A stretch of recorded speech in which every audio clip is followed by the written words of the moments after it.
नमस्कार मित्रांनो, उन्हाळी पर्यटन विशेष माहितीपर व्हिडिओमध्ये मी चेतन शेळके तुमचे सहर्ष स्वागत करतो। या विशेष व्हिडिओमध्ये आपण पुणे जिल्ह्यातील आंबेगाव तालुक्यात असलेल्या डिंभे धरणामध्ये बुडालेले जुने आंबेगाव व अनेक वर्षे जलमग्न असलेल्या जैन मंदिराची माहिती जाणून घेणार आहोत। तेव्हा चला तर मग हा व्हिडिओ सुरू करूया।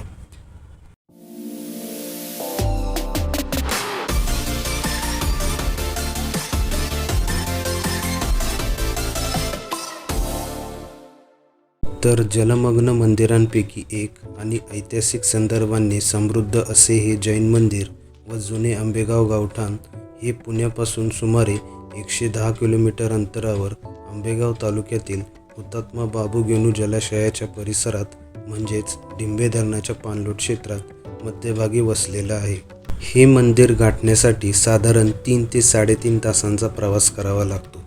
पुण्याहून पुणे नाशिक महामार्गाने चाकण, राजगुरुनगर, मंचर, घोडेगाव, डिंभे धरण या मार्गाने येथे पोहोचता येते आणि गाडी थेट मंदिरापर्यंत घेऊन जाता येते। मंदिराकडे येत असताना वाटेमध्ये डिंभे धरणाच्या दरवाजांचे व चारही दिशांना असलेल्या सह्याद्रीच्या डोंगर रांगांचे अप्रतिम असे दृश्य पाहावयास मिळते। मंदिराच्या ठिकाणी पोहोचल्यानंतर समोर दिसणारे दृश्य केवळ मंदिरापुरते मर्यादित राहत नाही, तर ते एका संपूर्ण विस्थापित गावाच्या इतिहासाची साक्ष देत उभे आहे असे भासते।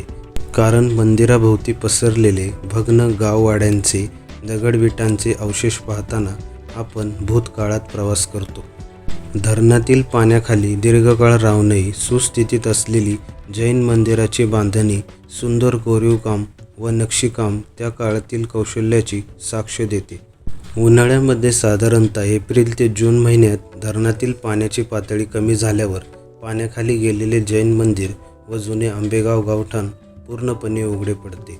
1978 मध्ये डिंभे धरणाचे बांधकाम सुरू झाले आणि 2000 साली ते पूर्ण झाले। पावसाळ्यात धरण भरण्यास सुरुवात झाली आणि आंबेगाव सोबतच डिंभे धरणाच्या पाणलोट क्षेत्रामध्ये असलेली इतर अनेक गावे स्थलांतरित झाली। एकेकाळी आंबेगाव हे व्यापाराचे समृद्ध केंद्र होते, कारण उत्तम बाजारपेठ अशी आंबेगावची ओळख होती।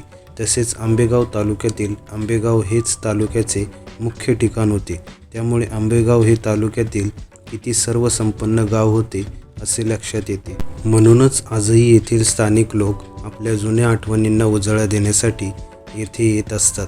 तसेच हे ठिकाण सोशल मीडियावर प्रसिद्ध झाल्याने अनेक पर्यटक व इतिहास अभ्यासक या ठिकाणाला भेट देतात।